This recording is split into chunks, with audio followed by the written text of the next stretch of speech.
안녕하세요, 호돌이입니다. 자, 스마트폰은요 고성능 라인과 중저가 라인으로 나뉩니다. 자, 그런데 고성능 라인에서 한 가지 기술 변화가 두드러지는 중이에요. 엄밀히 이야기하면 이 기술이 이미 작년 9월쯤부터 증권사 리포트에서 드문드문 언급되기 시작했거든요. 그런데 변화는 이제부터 본격화됩니다. 자, 스마트폰에는요 머리 역할을 수행하는 특별한 칩이 들어있죠. 바로 AP라고 불리는 칩입니다. 자, 이 AP는요 우리 머리랑 똑같이 끊임없이 데이터를 연산하고 처리해요. 그런데 이때 바로 D램이 꼭 필요하다는 겁니다. 자, 그런데요 AP랑 D램은 무조건 서로 가까이 위치할수록 유리합니다. 서로 가까울수록 서로 데이터를 주고받을 때 시간과 전력 손실을 줄일 수 있기 때문이에요.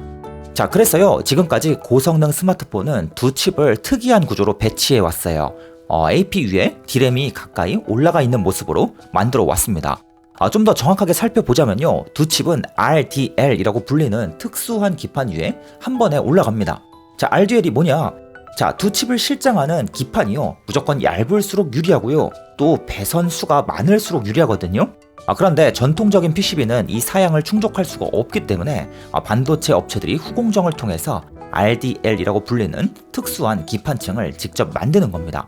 바로 이 RDL이 PCB 기판의 역할을 대신하는 거예요. 자, 참고로 말씀드리면 이 RDL을 만들 때 이 후공정을 이용해서 만든다고는 하지만 실제로는 전공정에 준하는 어려운 기술들이 많이 필요합니다. 그래서 미들 엔드 공정이라고도 불러요. 자, 아무튼 TSMC가요 이런 구조로 칩을 완성하는 공법을 통틀어서 INFO-POP, INFO-POP라고 부릅니다. 자, 애플이요 작년에 아이폰 17을 출시했었죠. 여기엔 애플이 자체 개발한 AP죠. 바로 A19 칩이 들어갑니다. 자, 그런데 바로 요 A19 칩이요 인포 POP 공법을 이용해서 만들었었어요. 자, 그런데요 올해 하반기에는 아이폰 18 시리즈가 출시될 예정이고요. 여기에는 애플의 다음 세대 자체 AP인 A20 칩이 탑재됩니다. AP는요 시간이 지날수록 성능이 점점 더 높아지죠. 당연하게 제조 공정도 더 어려워지고요 공법도 더 어려운 공법이 필요합니다. 또 제조 수율도 쉽게 떨어지죠. 실제로 여러분 A20 칩은 TSMC의 2나노 공정으로 만들 거고요 당연히 3나노 공정보다 훨씬 더 어려운 공정입니다. 자, 그러다 보니까 몇 가지 새로운 시도가 이루어지고 있습니다. AP란 칩은요 분명히 한 개의 칩이지만 실제로는 굉장히 다양한 기능을 수행하는 칩입니다. 그런데 지금까지는요 이 여러 가지 모든 기능들을 이 하나의 칩에 한 개의 칩에 몽땅 다 담아냈다라는 거예요.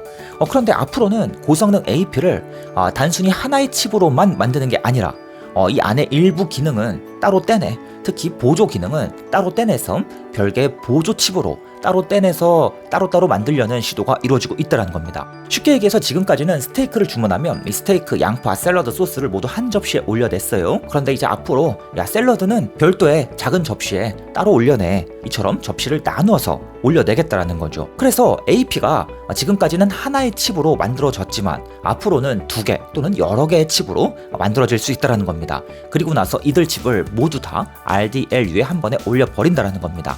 그러면 이제는 이들 칩이 모두 RDL을 통해서 서로 신호를 주고받는다는 거예요. 또는 다른 방법도 시도되고 있어요. AP는 원래대로 한 개의 칩으로 만들어. 대신에 원래 AP 위에 올라가 있던 D램 있잖아. 그 D램을 AP 옆으로 가지고 와. 그래서 AP 옆에 배치해서 나란히 배치해서 RDL 위에 수평으로 올리는 방법입니다. 그리고 이제 두 칩이, 이 AP와 D램 두 칩이 RDL을 통해서 서로 신호를 빠르게 주고받는 겁니다. 자, 이런 구조로 만들면 D램과 AP가 더 많은 데이터를 주고받을 수 있고요.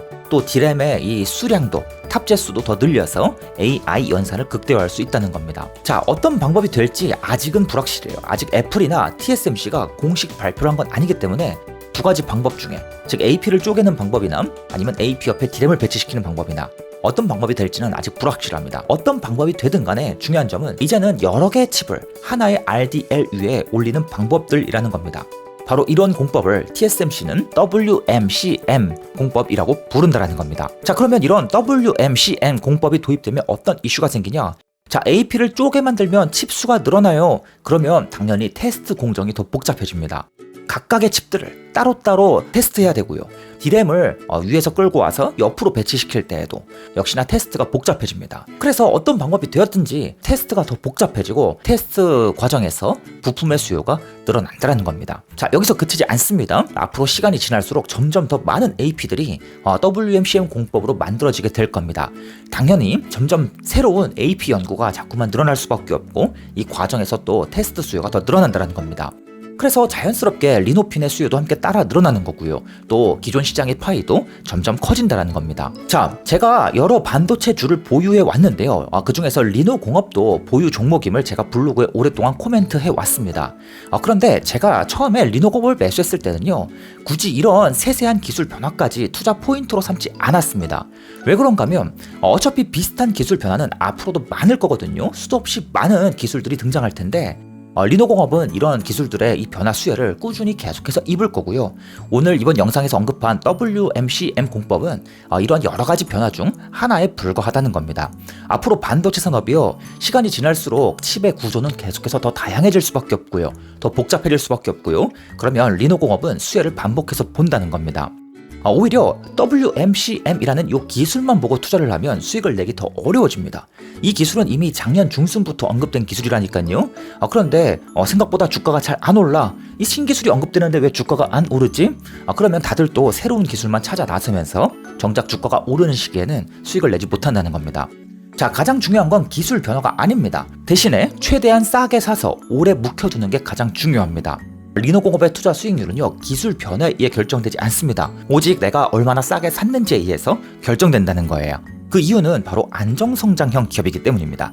제가 이제 안정성장형 기업은 블로그에 자주 언급하기도 했었고요. 또 나중에 별도 주제로도 다뤄보겠습니다. 자, 그래서 개인적으로는 이런 기술 변화가 분명히 긍정적인 변수이긴 한데 최근에 이제 리노공업의 주가가 좀 과격하게 오른 만큼 주의도 필요하긴 하지 않습니까? 이제 지금 시점에서는 솔직히 밸류에이션은 더 이상 무의미하다고 보고 있습니다. 저도 개인적으로 리노공업 주주이기 때문에 리노공업 주가가 더 올라주면 좋겠습니다만 앞으로 얼마나 오를지 확언도 불가능하고 또 단순히 밸류에이션으로 목표 주가를 산출하는 것도 이제 불가능한 영역까지 올라왔다는 겁니다. 그래서 트레이딩을 하시는 분들이라면 좀 짧은 방망이 관점으로 접근하실 수도 있겠지만 오랜 투자를 지향하시는 분들, 그러한 관점으로는 좀 한계가 있지 않나 싶고요.